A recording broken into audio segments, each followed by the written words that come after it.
네, 6월 11일 장윤선의 취재 편의점 시작하겠습니다.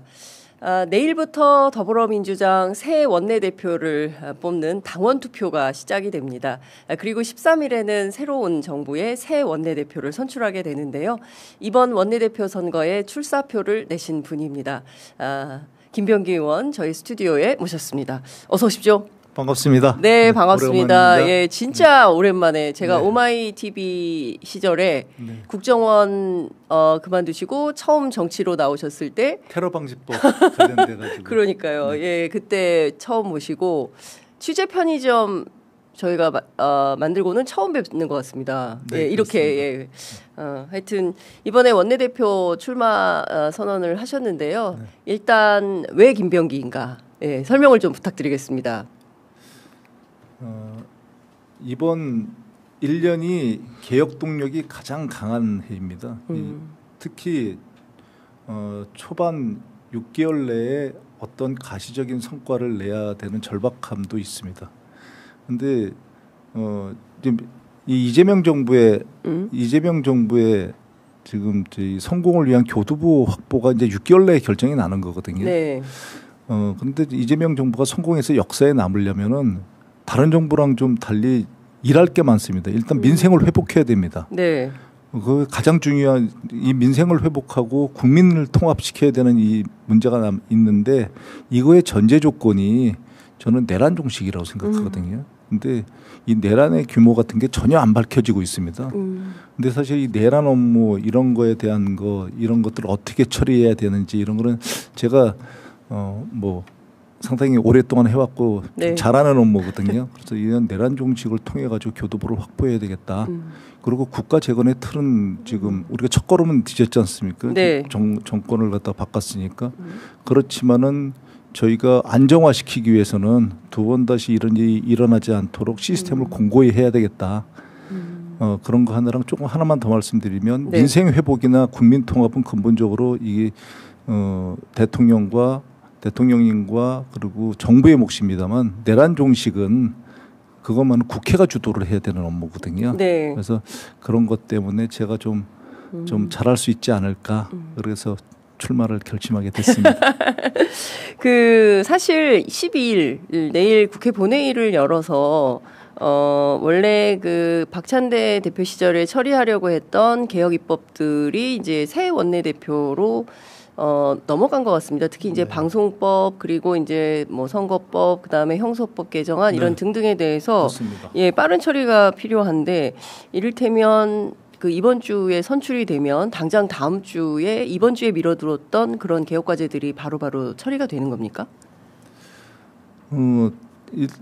제가 원내대표가 되면 일단 업무 규모를 파악하고 천천히 살펴보겠습니다. 숨고르기는 맞지만 네. 그리고 좀 보다 신중하게 하는 건 맞지만 그렇다고 해서 아직 이게 이제 정권이 바뀌었으니까 생각이 바뀐다든지 이런 건 절대 아닙니다. 네네네. 그거는 여기서 분명하게 말씀드릴 수 있습니다. 신속하게 하되 조급하게는 하지 않겠다. 네. 그렇게 정도를 말씀드릴 수 있을 것 같습니다. 그렇다고 해서 그 기간이 몇 개월 차이가 난다. 네. 그런 건 아닐 거라고 저는 일단 판단을 합니다. 그러니까 지금 많은 국민들께서 말씀 주신 대로 내란 종식이 제 1번 과제인데 특히 이제 동반되는 개혁 입법 과제들 특히 검찰 개혁 등등에 대해서는 이거 정광석화처럼 처리해야지 YS식으로 해야지 소통하고 합의하고 이러면 이거 되게 어려워진다. 그래서 빠르게 추진해야 된다. 이제 이런 민의가 있는 것 같아서요. 충분히 그렇게 해야 되는 거고 그래서 예. 제가 모두에 말씀드린 대로 이것을 적어도 6개월 내에 가시적 성과를 내야 된다는 것이 이제 검찰 개혁도 있지만 법원 개혁도 있고요, 언론 개혁도 있습니다. 네. 이런 개혁들의 상황을 신속하게 처리해야 되는데 이게 행정부가 다 할 수 없거든요. 네네. 그때는 이제 주도를 했지만 그래서 이제 주도하는 것을 나눠야 되는 거죠. 네. 그래서 개혁에 관련된 지금 말씀하신 그런 거는 국회가 주도하거나 상당히 서포트를 해야 되는 그런 사안이라고 생각을 합니다. 사실 이거부터 좀 여쭤봐야 될 수밖에 없을 것 같아서 댓글창에도 막 그런 글들이 억울하시겠습니다. 뭐 이런 글들이 막 올라오고 있어서 어제 MBC 뉴스데스크 보도가 나왔어요. 그리고 토론회 직후에 의원님 뭐 해명을 요구하는 기자들이 막 이러저러한 질문을 많이 던졌었던 것 같은데요. 그 언론은 그 아들의 취업 청탁 의혹 이렇게 쓰고 있는데 관련해서 여러 의원들은 이것은 채용 청탁이 아니라 취업 불이익에 대한 항의였다. 이제 이런 글들이 이어지고 있습니다. 일단 어제 나왔던 MBC 보도와 관련해서 어떤 입장이신지 먼저 말씀을 좀 부탁드리겠습니다. 일단 이게 좀 10년 정도에 걸쳐서 네. 잊을만하면 한 번씩 나오는 얘기들입니다. 그러니까 그 잊을만하다는 게 뭐냐면 제가 국정원장으로 간다는 뭐 과분합니다만 그런 설이 유포되거나 그런 소문이 유포되거나 국정원장 또는, 간다 뭐 이런 설 또는 국정원에 뭐를 한다 정보위원회 간사가 된다 또 그런 것들 또는 뭐 이번에도 마찬가지입니다. 원내대표가 된다 이런 그 사무부총장 때도 마찬가지였습니다. 수석사무부총장 될 때 사무총장이 된다 뭐 수석부총장이 된다 이런 소문들이 돌 때마다 이런 건들이 터집니다. 그렇지만 제가 말씀드리고 싶은 거는 그래서 제가 해명을 하는 거 그거는 일방 당사자의 해명이잖아요. 이럴 때는 객관적인 자료가 필요하다. 근데 다행히 이 건에 대해서 제가 지속적인 문제 제기를 해서요. 국정원에서 TF팀을 구성해서 이 문제에 대해서 조사도 했고요. 여야 다 그러니까 여당일 때나 야당일 때나 다 마찬가지입니다. 이 조사를 한 번 한 게 아니고요. 제가 알고 있기로 한 서너 차례에 걸쳐서 조사를 했습니다. 국정원 안에서요? 내부적으로 일단 그 감찰 감사에서 다 했는데 당연히 아무 문제가 없었다고 나왔고요. 무엇보다도 국정원 최초로 행정감사원으로부터 행정감사를 받았어요. 그 행정감사 당시에 이 문제를 조사를 했습니다. 근데 조사를 했을 때도 문제가 없는 것으로 부당한 압력은 없었다 이런 게 확인되었다고. 그런데 그래서 일단 이런 거로 문제를 제기하려면 그리고 지금 시기도 민감한 시기잖아요. 그렇다고 한다면 당사자들 물어보고 뭐 이런 게 아니라 그 자료부터 확보해서 일단 보시고 아니면 해명을 듣고 국정원에서 조사했었더니 어떠냐 조금의 문제라도 있었냐 뭐 감사원 자료 같은 것들 공개해두려고 그래서 보신 다음에 해야 되는 건데 이게 이제 항의를 했다 이런 얘기 하는데 항의를 하는 사람이 청탁을 할 것 같지는 않습니다. 솔직히. 그런데 그렇다고 치고 그렇다고 한다면 앞에 한 98%는 정말 당신이 억울한데 그거는 모르겠고 2%의 행동 과정에서 이게 문제가 있었으니까 이거는 내가 잘못했으니까 사과해라. 그런데 그걸 갖다가 10년 동안 이렇게 잊을만하면 얘기를 한다는 거 이런 거는 조금 생각을 해봐야 되지 않을까 싶습니다. 일단 이제 이 사건이 무슨 내용이지라고 궁금해하시는 분들이 계셔서 제가 개요를 좀 설명을 좀 드리면 박근혜 정부 때인 거죠. 2014년도에 당시에 이제 기무사 현역 장교였던 아드님께서 국정원의 채용 공개 채용에 이제 응시를 해서 서류 필기 면접 최종 합격을 했는데 그 가운데 신체 검사랑 신체 검사 그리고 신원조사 신체 검사 체력 검정을 받아서 합격을 했습니다. 신체 검 체력 검증도 통과를 했다. 근데 신원조사에서 탈락을 한 거예요.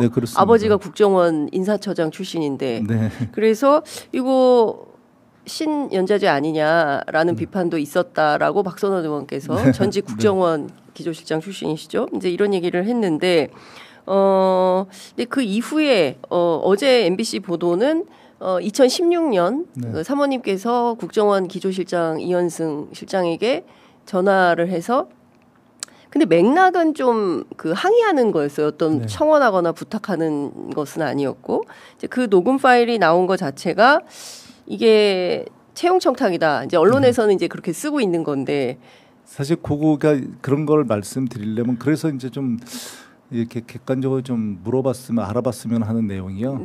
그런 내용은 조사에 아마 나와 있을 것 같습니다. 그런데 뭐냐면 빙산의 일각이니까 밑에 그렇게 말을 하게 된 경위를 제가 조금만 말씀드리면 국정원 사실은 제가 거기를 근무를 했었으니까 국정원으로부터 아들이 신원조에서 합격을 했었다. 신원조회도 합격을 했었다. 예, 그러니까 전직이 된 겁니다. 예. 감찰실이 이제 신원조사를 담당하거든요. 예. 감찰실에 있었던 간부가 예. 아들이 합격을 했었는데 예. 당신이 들어오면 여러 가지 문제가 있고 당신 아들이 들어오면 뭐 여러 가지 문제가 있고 뭐 그 문제에 대해서는 얘기하지 않겠습니다. 저는 뭐 반대하는 세력이겠죠.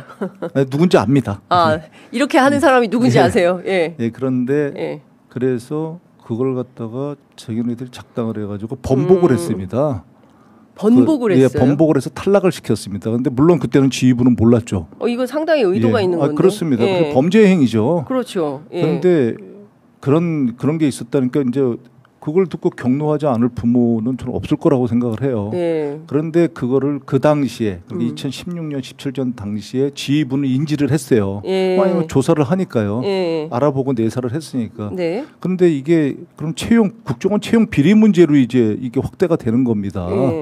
그렇기 때문에 이걸 갖다가 이제 수습을 한 거죠.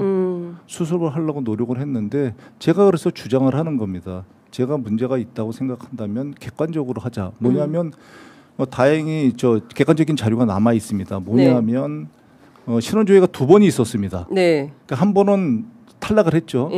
두 번째는 합격을 했습니다. 그럼 탈락한 사유가 있습니다. 지금 자료.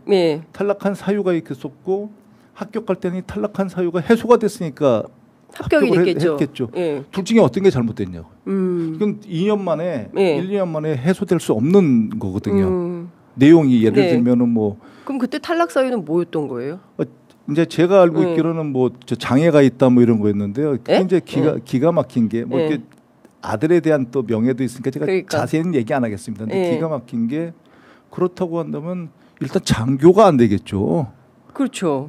그것도 정보기관의 장교가 안 되겠죠. 기무사 장교를 어떻게 그리고 합니까? 국정원에 일단 임용이 안 되겠죠. 그렇죠. 왜냐면 체력 검정이랑 제가 아까 체력 검정이랑 신체 검사를 말씀드린 이유가 그겁니다. 거기에서 탈락을 했겠죠. 통과를 못 했겠죠. 뭐 시켰다고 치고요. 그럼 국정원의 훈련이 무지하게 셉니다, 사실은. 그러니까 여기서 말씀드리면은 좀 뭐 공수 UDT 이런 것들 다 기본적으로 받는 훈련들이 있거든요. 그 훈련을 무슨 수로 받겠습니까? 그러니까 동화가 안 되겠죠, 일단. 그렇죠. 장애가 있는 애가 장애를 갖다 그건 뭐 장애가 있다, 오케이. 장애가 있다 치고요. 그럼 장애가 있다는 걸 판정을 누가 하는 겁니까? 의사가 해야 됩니다. 그렇습니다. 그건 당연합니다. 의사가 해야 되는 거죠. 그런데 의사가 안 했다. 그럼 이거 문제가 있는 거 아닙니까? 그렇습니다. 그리고 의사가 하도록 규정이 돼 있어요. 그런데 의사가 하지 않았다. 그럼 그거 자체로 문제가 있는 거 아닙니까? 그거 자체로 의도가 있는 거고. 저는 그 내용을 갖다가 사실 여부를 밝혀달라고 그랬던 겁니다. 그랬더니 얘기하더라고요. 너 그거 어떻게 알았냐? 너 그거 아는 게 문제가 아니야? 그런데 저 전직 직원한테 들었다. 그래서 전직 직원한테 들은 거 자체가 잘못이라면 잘못 인정하겠다. 그런데 그러면 이거는 밝혀라. 그 얘기를 제가 10년 동안 하고 있는 거거든요. 근데 자꾸 본질을 외면하고 자꾸 딴 데로 가는 겁니다. 근데 그거 알겠다. 뭐 불법이 있었고 그래가지고 분노했겠다. 근데 왜 화를 내냐? 기주실장한테 전화해서. 근데 제가 보면 그 화낸 거라고 저는 생각 안 들거든요. 그러니까 이제 항의할 수 있는데 이제 이런 것 같습니다. 언론에서는 이제 MBC에서도 이제 그 얘기를 하는 건데, 이를테면 그 신원조사 탈락 사유에 대해서 다른 지원자들은 알지 못했는데, 그 아버님이 국회의원이고 또 국회 정보위 위원이고 이래서 이런 내용을 알 수 있었던 거 아니냐? 신원조회 그 탈락 사유를 그 전에 알고 있었습니다. 뭐 그 자체가 특혜 아니냐, 뭐 이제 이런 건데요. 그거는 제가 원하신다면 제가 그 거짓말 탐지기 조사를 받겠습니다. 이건 그냥 농담으로 하는 소리가 아니고요. 누가 언제 얘기를 해줬는지도 압니다. 그 전직 직원이 곤혹스럽겠지만 지금쯤이면 그 전직 직원도 그거에 대해서 얘기해 줄 수 있을 거라고 저는 생각을 해요. 근데 분명히 이게 잘못된 거니까요. 근데 이 국정원의 특성상 그런 것들이 드러나고 그런 거에 대해서 제가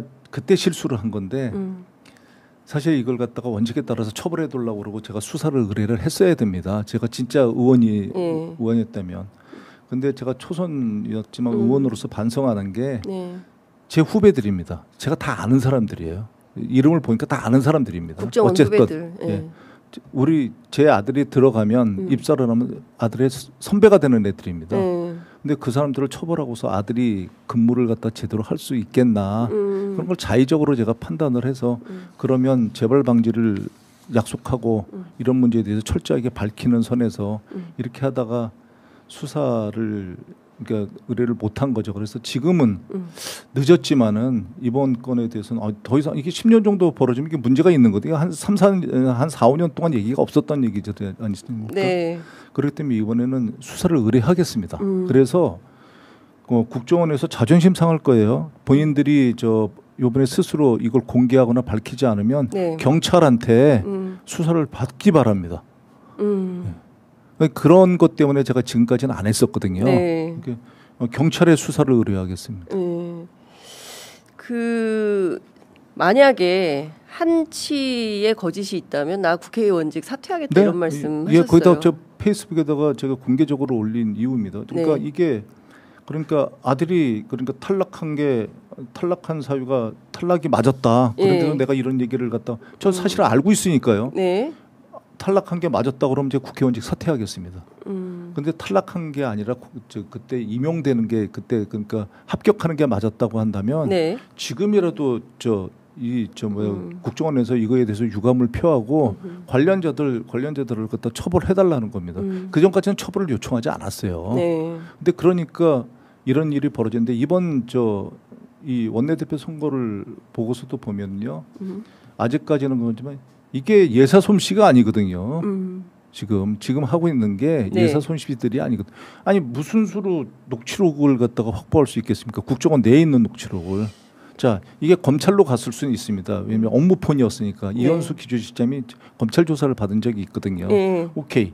그럼 청원서 그거에 대한 것은 청원서를 왜 내게 됐는지는 엄청난 빙산의 일각이니까 그거에 대해서는 뭐 설명을 안 드리겠습니다. 그런데 그 내용을 갖다 알고 있다. 오케이. 그럼 그 내용을 공개해. 저도 갖고 있습니다. 그건 제가 낸 거니까. 네. 그런데 그게 지금 누군가가 줬으니까 그거는 진짜 국정원 내에 있는 거거든요. 청원서는 검찰 아니고 국정원 안에만 있는 거다. 당연히 있죠. 예, 이게 검찰로 갔을 리는 없다. 예, 그러면 그 청원서를 갖다 냈다면 그 낸 제가 이유가 있거든요. 예. 그 이유를 갖다 그런 이유는 다 빠졌죠. 그럼 오케이, 뭐 그거 다 인정하고. 네. 그러면 그 청원서를 갖다 그 정도의 은밀한 걸 갖다가 청원서라는 게 민원 서류는 사실 돌려보지 않잖아요. 네. 그런 것 때문에 그걸 했었던 사람이 다른 자료는 안 가지고 나왔을까? 예. 다른 자료는 확보하지 않았을까? 이게 전직이든 현직이든요. 밝혀둘라는 겁니다. 원내대표 경선 유무를 떠나서 이 사건에 대해서는 명확하게 규명을 하겠다라는 말씀을 하셨어요. 그리고 이 사건 관련해서 사실은 문재인 정부 때도 서훈 원장 시절에도 별도 TF를 통해서 면밀하게 조사한 바가 있다. 그러니까 이 사건과 관련해서는 10년간 내내 조사를 이제 받으신 건데 어제 이제 나온 녹음 파일과 관련해서는 이제 한겨레 신문이 2018년도에 보도했던 것과 관련 연동이 좀 되면서 이제 부인께서 직접 기조실장한테 전화해서 항의한 것도 부인이 어떻게 국정기조실장한테 전화해서 아들 문제 제기를 하느냐. 이거에 대해서 또 문제 삼는 건 어떻게 보십니까? 어디까지 얘기를 해야 될지 모르겠는데요. 얘기들이 왜곡될까 봐. 근데 왜곡하지 말고 그냥 순수하게 말씀하시면 기조실장이 전화를 갖다 해달라고 그랬습니다. 네? 기조실장이 전화를 해달라고 그랬습니다. 이용수 기조실장이 먼저 자기가 해명을 하겠다고. 자기가 설명을 하겠다고. 그러니까 의원님한테 먼저 전화를 해서 부인께 내가 전화를 주시면 관련 내용을 설명을 드릴 터이니 부인께서 저에게 전화를 좀 주십시오라는 연락을 받고 부인께서 전화를 드린 거다. 그러니까 그게 뭐냐면 안사님이 법적 조치를 하겠다 그랬거든요. 부인께서도 법적 조치하시겠다고요? 제가 잘못했습니다. 제가 지금 생각하면 저는 사실 안 사람을 말리는 입장이었거든요. 제가 나쁜 놈입니다. 아들 문제를 아들로 생각을 했어야 되는데 제가 국회의원으로 생각을 한 거죠. 제가 나쁜 놈입니다. 사실은 그거는 좀 그런데 그래서 부인을 제가 오히려 그 정도로 해가지고 끝내자. 그래서 사실 우리 아들이 들어가는 거를 우리 안사람은 그렇게 하면 이제 시험 안 볼 줄 알았다고 그럽니다. 그래서 들어가는 거를 갖다 전날까지 반대를 했어요. 그 전날에 우리 아들이 이제 훈련을 이제 받으러 이제 입사를 하는데 네네. 아들은 한 달이라도 좀 다녀보고 그만둬야 되겠다. 그게 뭐 오기장인지 그건 잘 모르겠습니다. 지금도 그런 얘기는 잘 안 하니까. 그런데 안사람이 그 아들을 잡고 진짜 눈물을 펑펑 흘리면서 얘기한 게 너는 아버지처럼 살지 말아라.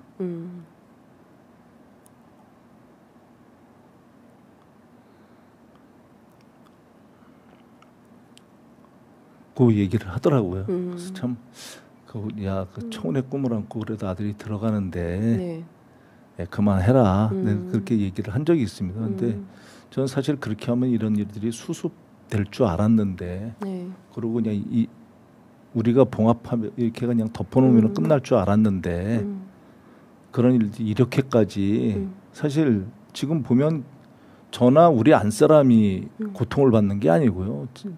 말도 못하고 우리 이 과정에서 제 아들은 완전히 인권이 지금 유린되고 있거든요. 그렇죠. 회사 다녀야 되는데 회사 동료들이 그 자료를 보고 또 대부분 잘 모르죠.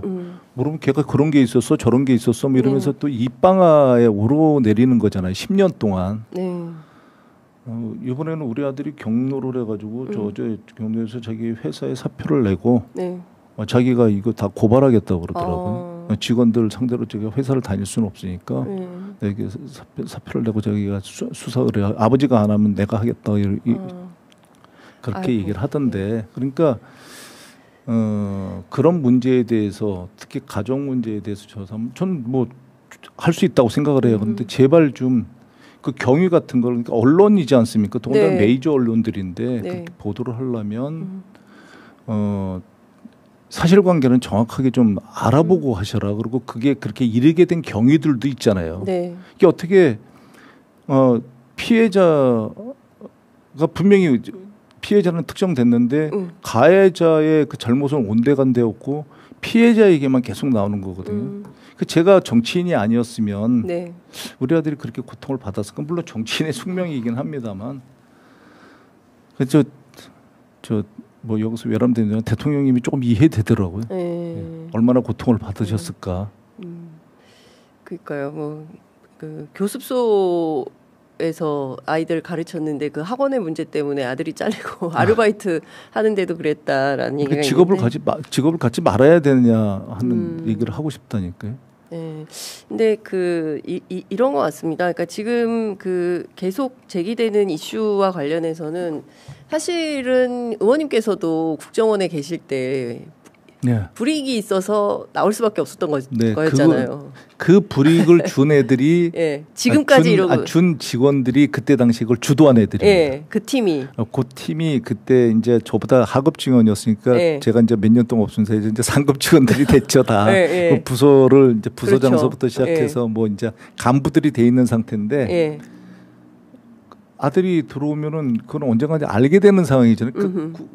국정원 내에 근무를 하게 되니까 그런 거에 대해서 자신들에 대한 것을 언젠가는 알게 되거든요. 그게 10년이 지났던 20년이 지나던 그 내용을 아주 자세하게 알고 있습니다. 제가 다시 말씀드리지만 제가 거기에 근무를 했었는데 그리고 그 대부분의 직원들을 갖다가 제가 뽑은 직원들입니다. 그리고 그 직원들에 대해서 인사를 했던 직원들이기 때문에 그리고 하여튼 그 왜 이런다고 보십니까? 그 후배들이 국정원 출신으로서 국정원을 지켜야 된다. 아버지라는 사적인 삶보다 공적으로 내가 국정원 출신이고 국정원 인사처장을 했고 내가 불이익을 받고 그 회사에서 쫓겨났지만 그래도 정치인으로서 이 조직은 내가 보호해야 되겠다라는 판단 속에서 부인하고 아들이 그래도 좀 그냥 넘어가자 덮자 뭐 이렇게 10년을 버텼는데 뭐만 하려고 그러면 계속 태클을 거는 거예요. 그 팀이. 왜냐하면 그 팀은 지금 아직도 국정원에 있으니까. 왜 이런다고 보십니까? 일부가 있죠. 그때 하급 직원들이. 그런데 저는 이렇게 생각합니다. 그러니까 저는 나름대로 이제 그런 생각이었는데 그 생각을 제가 많이 해봤습니다.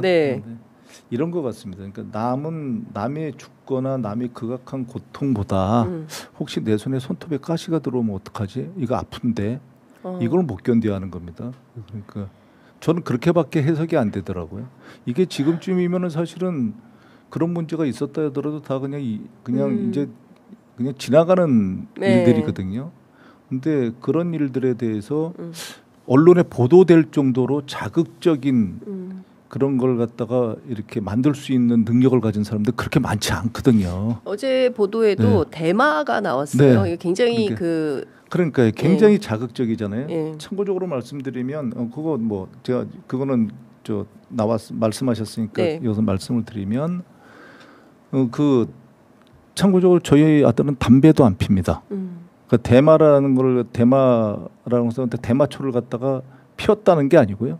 대마를 흡연했다는 게 아니고 예를 들면은 애들 그렇게 하면 뭐 하면은 술집 같은 데서 한 모금 뭐 이게 뭐야 이래가지고 뭐 이렇게 하는 거 있지만 담배 한 모금 이게 뭐야 이런 상황이었을지언정 그 담배를 핀 적이 없습니다. 그러니까 대마를 한 대를 다 핀 적이 없다고요. 그걸 갖다가 야 얘는 뽕쟁이다 예를 들어 얘는 대마를 피웠다.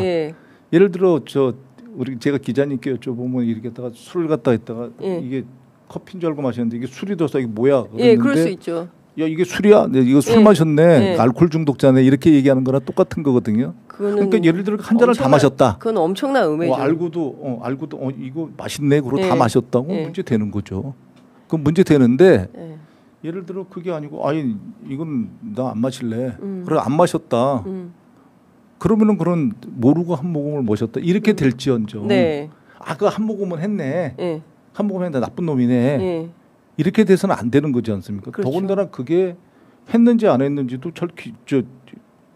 불특정. 그러니까 모호한 상황을 갖다가 했을 것이다. 뭐 했을 것이다. 대마를 왜냐면 해외 연수를 가면 어울리고 그러다가 이렇게 뭐 그런 것도 하고 뭐 이렇게 할 때 그런 경험들을 갖다가 우회로 하거든요. 그래서 국정원에 신원조회를 하다 보면 이제 신원조회가 얼마나 무섭습니까? 그렇죠. 애들이 얘기를 안 했는데 다 해요.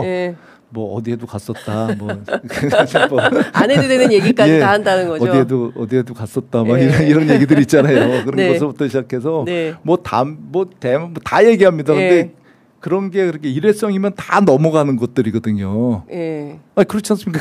그걸 그 문제 삼을 리는 없죠. 그게 뭐 그렇게 상습적이거나 뭐 예를 들어 뭐 반복했거나 뭐 이런 게 아니면 그렇게 하면 사람을 뽑을 수가 없죠. 그런데 그런 걸 만들려면 만들어지는 겁니다. 예를 들면 그러니까 왜곡되려면 왜곡되는 겁니다. 예를 들면 저 사람을 봐서 이 사람이 이상한데 그러면은 그거는 의사한테 데려다가 가야 되는 거거든요. 제가 판단하면 그러니까 비전문가가 판단하면은 비전문가가 그 판단한 내용이 엉뚱한 데로 갈 수 있잖아요. 그렇기 때문에 신원조사 같은 걸 갖다 하는 건데 그런 데에서 불법이 있었다. 근데 그게 저도 제가 인사를만 안 했어도 그냥 밀어붙였을 것 같은데 너무 잘하니까 채용 비리라는 게 됐을 때 국정원의 시스템이 완전히 무너질 수 있습니다. 왜냐하면 국정원이라는 데는 공개되지 않은 비공개 요원들을 모집하는 건데 그 요원들을 더군다나 물색해서 모집하는 경우도 있거든요. 이런데 여기에 채용 비리가 있었다 이러면 이건 뒷감당이 안 되는 일로 갈 수 있거든요. 사실 저도 두려웠습니다. 제가 인사를 했기 때문에. 그런데 그게 제 생각이 잘못했던 거죠. 그래서. 여튼 지금 뭐 오늘 사실은 원내대표 출사표를 내셨기 때문에 저희가 사실 이상한 데로 흘러가고 있습니다. 얘기가. 원내대표 출마하고 그 얘기를 해야 되는데 또 이게 어제 이제 엄청 큰 사건이 터졌기 때문에 저희가 이제 좀 큰 거라고 생각 안 합니다. 사실은. 왜냐하면 이게 그러니까 제가 뭐 문제가 있다 뭐 이게 된다면 그게 문제가 있다면 사퇴해야죠. 그런데 그런 게 아니고 이 문제는 이건 억울한 게 아니라 정말 아들이 피해자라고 생각하고 저희 부모가 잘못했을 수는 있어요. 전화했는데 목소리가 격해졌다든지 제가 하는 과정에서 격해졌다든지 표현에 문제가 있다든지 이런 건 저희 부모들이 잘못했을 수는 있지만 이 사건의 정말 당사자의 피해자는 아들이거든요. 근데 아들의 인권은 완전히 무시되고 있다니까요. 그래서 이런 얘기가 나오는 게 제가 곤혹스러운 게 그런 것 때문이지 뭐 아들한테 미안한 거 뭐 이렇게 좀 그렇지만은 이 문제는 돌파해야 된다. 네. 이럴 때 돌파해야 된다. 그렇게 생각을 합니다. 네. 어쨌든 공교롭게 뭐만 도전하시려고 하면 이제 이 문제가 남아서 네, 네. 이제는 좀 작심하고 법률적으로 싸우셔야겠다라고 네. 이제 판단을 하신 것 같고요. 그럼에도 불구하고 이제 내일부터 투표가 시작되기 때문에 당원들에게 왜 그 김병기에게 한 표가 필요한지 호소를 좀 하셔야 될 것 같고, 이번엔 처음입니다. 그동안 원내대표 소위 반장 선거라고 이제 의원들 사이에서 이제 투표였는데 이번에 처음으로 당원 20%가 포함이 되고 그게 이제 국회의원 34표의 효과가 있다라고 이제 알려져 있기 때문에요. 그 이번에 이제 그 원내대표로 선출되면 이러이러한 개혁 과제들을 이렇게 하겠다. 당원들께 꼭 하시고 싶으신 말씀 듣도록 하겠습니다. 오늘 제 신변에 관한 얘기를 너무 많이 해서 죄송스럽게 생각합니다. 원내대표의 출사표가 또 관심이 있으셨을 텐데요. 네. 이번에 말씀처럼 당원 그 표심이 20%가 반영이 됩니다. 이게 저희 정당이 당원 중심 정당을 표방하면서 만들어낸 중요한 그 진일보된 정말 이 규정이거든요. 당원들 여러분들께서 투표를 적극적으로 행사하셔야 됩니다. 그래야 저희 정당이 당원 중심 정당으로 거듭나고 당원들의 권한이 강화되고 이것이 어쩌면 시험대이자 시초일 수 있습니다. 여기서 지지부진한다든지 예를 들어 뭐 성과가 가시적으로 이렇게 안 보인다든지 한다면 이런 것들이 발전될 수 없겠죠. 그래서 저희 정당이 당원 중심 정당이 되려면 당원 여러분들의 적극적인 참여가 필요하다. 이 말씀을 꼭 드리겠습니다. 네. 어쨌든 지금 제일 중요한 게 이제 검찰개혁, 사법개혁, 그리고 이제 개혁 입법 과제들을 지체 없이 좀 추진해야 된다라는 이제 시민들의 요구가 굉장히 많이 있고, 근데 이제 국민의힘을 어떻게 뭐라고 해야 됩니까? 지금 파트너로 그 함께 할 거냐, 뭐 여러 가지 이제 지금도 계속 뭐 통합하고 협력한다더니 이제 이런 개혁 입법 과제들을 통과시키려고 하는 것이냐. 특히 이제 내란 특검이 통과됐기 때문에 내란 특검, 김건희 특검, 그리고 최혜병 특검 이제 3특검이 통과되면서 상당히 긴장하고 있는 눈치여서, 그러나 이거는 뭐 미룰 수 없는 과제들 아니겠습니까? 그렇습니다. 그러니까 협상을 할 수 있는 것이 있고 협상을 할 수 없는 것이 있습니다. 그 기준은 불법 여부입니다. 네. 그리고 불의 여부고. 그러니까 저희가 포용을 하되 불의나 불법과 타협하지는 않겠다. 이게 제 그 최대 원칙입니다. 그래서 내란 여기에 관계된 사람들은 책임자들은 두 번 다시 사회에 나오면 안 됩니다. 그래서 이제 두 번 다시 사회에 발 못 붙이도록 강력하게 처리를 할 겁니다. 네. 그게 또 우리나라의 국가의 정체성과 우리나라의 국가 무너집니다. 이번에도 못하면은 진짜 그런 국가 무너집니다. 그렇기 때문에 그거는 타협의 문제가 아니고요. 다만 고통스럽더라도 민주국가에서는 비행기 두 날개로 따지면 날개 중에 한 축이 야당일 수밖에 없습니다. 네. 고통스럽더라도 그러니까 야당을 대화 상대로 인정하고 저는 대화에 나서겠다. 왜냐하면 윤석열 정부가 좀 망한 이유 중에 어쩌면 가장 큰 이유가 저희 야당을 민주당을 대화의 상대로 생각한 게 아니라 절멸의 상대로 생각을 했거든요. 네. 그래서 절멸 안 되니까 힘을 통해 가지고 깽판 아니죠. 죄송합니다. 그 친구 그러니까 엉망을 만들었죠. 절멸의 상대로 생각해가지고 완전히 힘을 동원해 버린 거지 않습니까? 예. 아니 국회에 군인을 투입하지 않았습니까? 그러니까 저희가 한번 생각해 보면 12월 2일까지 그런 얘기가 일부 있었습니다만 내란을 뭐 친위 쿠데타를 할 거다 이러면은 믿는 분들이 그렇게 많지 않았거든요. 네, 맞습니다. 그런데 했지 않습니까? 네. 했는데 그냥 한 게 아니고요. 역사상 가장 대규모거든요. 그런데도 밝혀진 게 지금 전혀 없습니다. 대통령, 육군참모총장, 수방사령관, 특전사령관, 그러니까요. 방첩사령관, 정보사령관, 땡크부대장. 이건 군대 전체를 동원한 거나 마찬가지거든요. 그런데 이제 국민들이 강력하게 저항해가지고 이걸 갖다 저지를 했는데 그렇기 때문에 이 불법이 대화를 안 하면 못하는 한이 있더라도 그건 안 되는 겁니다. 대화를 못하는 한이 있더라도 그런 걸 대화를 하면 그런 걸 갖다 타협을 하면 안 되죠. 내란과는 일체 타협이 없죠. 그러면 그거는 저희 민주당도 해체해야죠. 그렇게 되면. 그렇죠. 그건 내란 동조정당이 되는 건데. 그렇죠. 하여튼 이게 그 대선이 끝나고 6개월 동안 국민들이 굉장히 정말 질서정연하게 민주적으로 투표로 완벽하게 내란을 끝냈다라고 생각하지만 사실은 지금부터 특검 정국이 시작되면 다시 또 상당히 많은 이슈들이 터져나올 가능성이 있고 그 과정에서 그렇습니다. 국회의 역할이 매우 중요하기 때문에 새 원내대표가 그 누구보다 중요하다라는 생각이 좀 듭니다. 댓글에 김병기 화이팅! 김병기 좋아! 이번엔 김병기! 뭐 이런 글들 많이 올라오고 있습니다. 저희가 뭐 가족 3분 다 찍었다 뭐 이렇게 찍을 거다 이런 얘기도 있던데요. 여튼 여러분들께서 응원도 하시고 하시니까 여튼 관련된 내용 이후에라도 추가로 저희들이 또 모셔서 말씀드릴 일이 있으면 모셔서 말씀을 좀 듣도록 하겠습니다. 원내대표 되면 다시 출연하겠습니다. 네, 꼭 모시도록 하겠습니다. 네, 감사합니다. 오늘 말씀 잘 들었습니다. 고맙습니다. 고맙습니다.